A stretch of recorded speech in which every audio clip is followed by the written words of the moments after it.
इसने तो हमारे तन से ये कपड़े भी उतार दिए हैं। बस ये आसान काम करे कि आटे में जहर मिलाकर हम गरीबों को दे देंगे, मसला साफ हो जाए, पाकिस्तान इनके लिए रह जाएगा।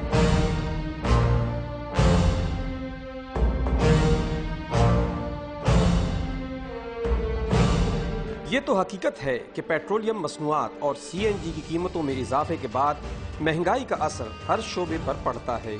इसीलिए लाहौर के ट्रांसपोर्टर्स ने पहले रोज ही किरायों में अज खुद इजाफा कर दिया। ट्रांसपोर्ट का इन्होंने इजाफा कर दिया है, जो 250 में जा रही थी वो 270-80 तक जा रही है। खैबर पख्तूनख्वा में ट्रांसपोर्टरों ने पहिया जाम हड़ताल की धमकी दे दी है, जबकि पेशावर में इजाफे के खिलाफ रैली निकाली गई।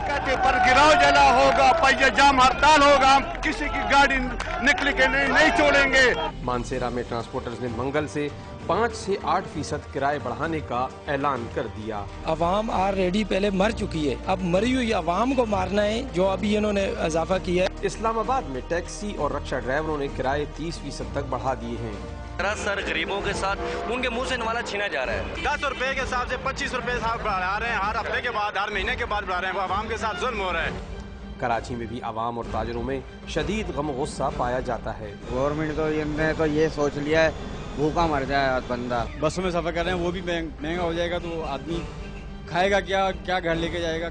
ताजिर, सनतकार, ट्रांसपोर्टर्स और अपोजिशन के साथ साथ हुकूमत की इत्तेहादी जमातें भी पेट्रोलियम मसनूआत की कीमतों में हालिया इजाफे की वापसी का मुतालबा कर रहे हैं।